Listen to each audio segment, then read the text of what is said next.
yun, what's up again guys? So ano bang agenda natin today?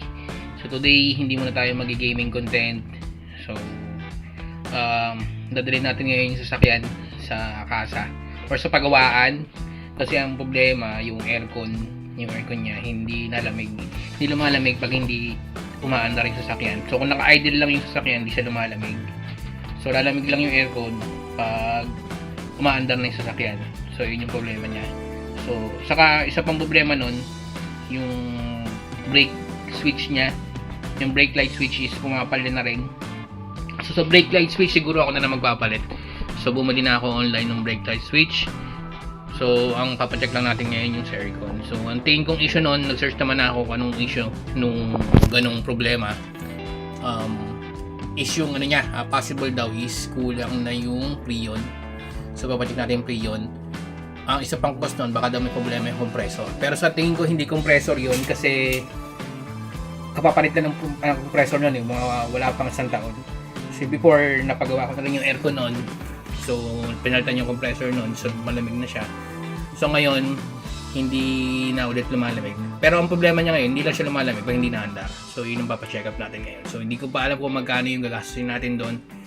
So, yun, medyo gastos na naman. So, okay lang kasi kailangan kasi tayo naman gumagamit nung sasakyan na yun. So, yan. So, samahan niyo ako. Tingnan natin kung magkano yung magastos natin ngayon sa pagpapagawa ng aircon nung sasakyan. So, let's go. So, yan. Binuksan ko na yung sasakyan kanina. Siguro mga 10 minutes ago. Then, check natin kung status, kung malamig na ba siya. Kasi before, mga ganito, dapat malamig na yung loob nito eh.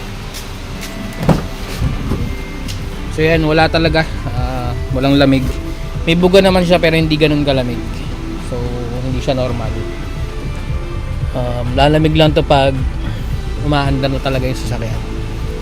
So may buga naman ang lamig, kaso hindi malakas. So kailangan nating pa-check lang, baka kulang lang sa preon. So yun, let's go.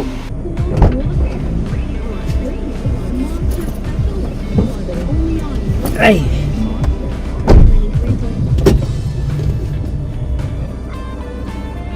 So yun, maandar na pero wala talaga. Mahina yung buga. Mahina yung buga ng aircon. Pag hindi naandar. Pero mamaya lang, lamig to pag umaandar yung sasakyan.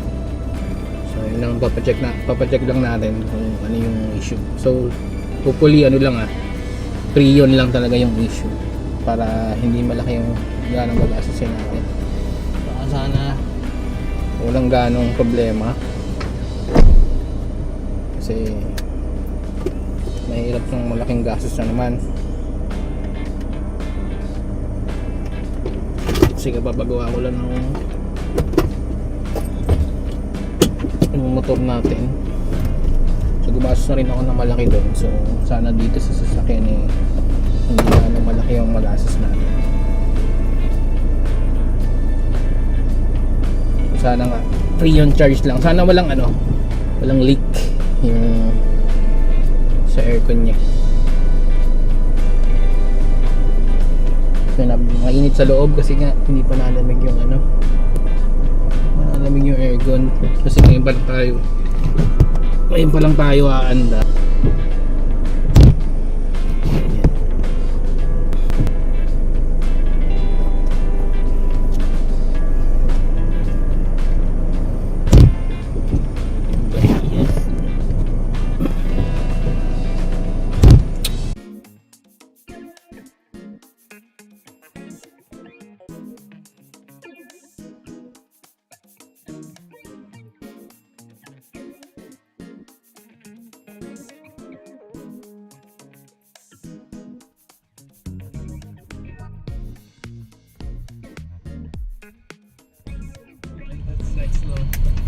Yan, medyo lumalamig na yung aircon kasi tumatakbo na tayo.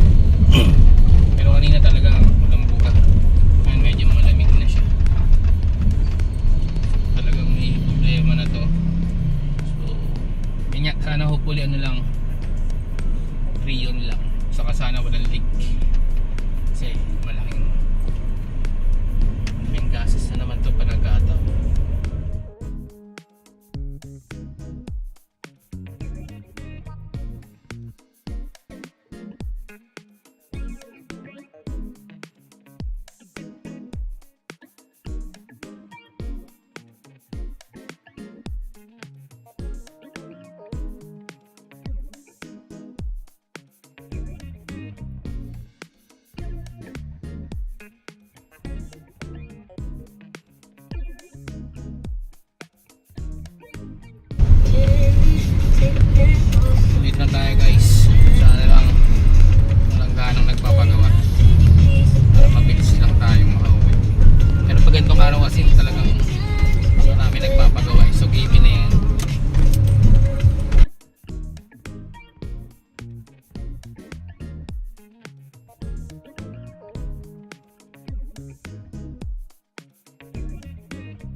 bossing, ikaw pala yan.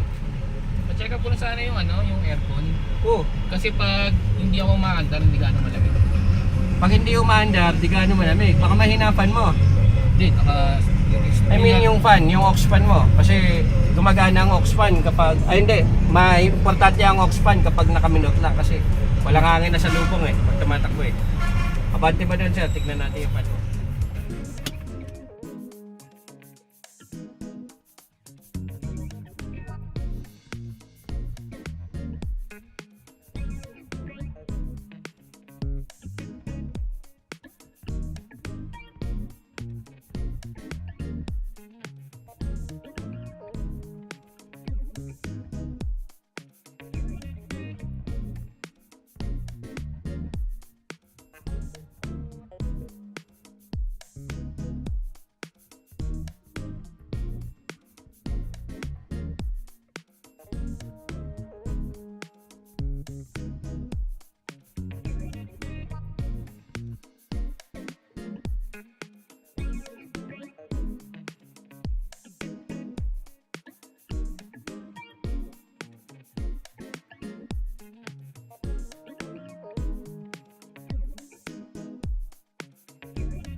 So yun guys, nakauwi na tayo.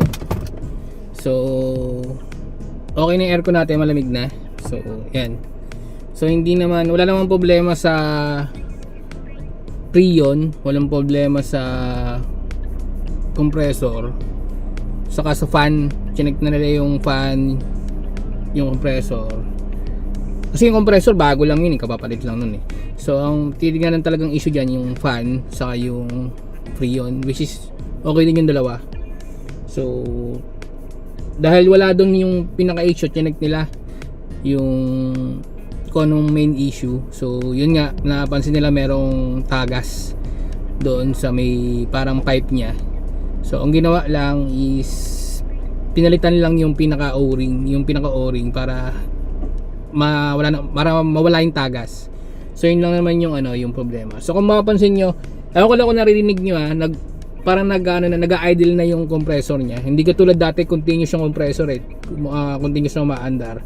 So ngayon balik sa normal na siya, nag-idle, tapos aandar yung compressor, tapos mag-idle yung compressor. Yun yung normal talaga na andar ng compressor ng aircon. So yun, okay na siya ngayon. So malamig na rin yung baga. So pakita ko sa inyo kung saan yung may tagas. So patayin lang natin yung yung aircon. Pakita ko lang sa inyo kung saan yung may tagas. So pag nagpa-park ako, binubuksan ko talaga tong yung hood. Kasi ang problema, binabahayin ng daga dito. So para maiwasan yung mamahay yung daga dyan sa makina, lagi naka-open yung hood natin pag naka-park. So lagi may ilaw yan sa gabi. Ayan, may ilaw yan sa gabi. Para maliwanag yung mismong makina. Para hindi binabahayin ng daga. So saan ba yung spare? Sabi ko nga kanina, dito raw nakita nila na may tamatagas dyan. So yan, pinalitan lang ng o-ring. So yun, okay na ulit siya.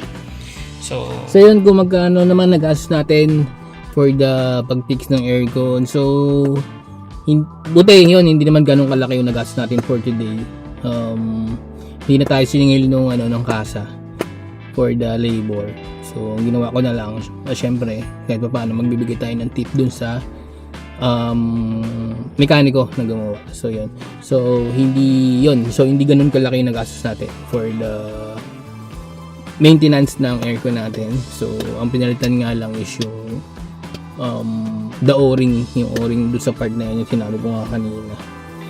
So yun. So tingin ko naman successful yung activity natin today. So see you again guys sa next vlog. Please like, comment, share and subscribe to my channel. So yun. So thank you.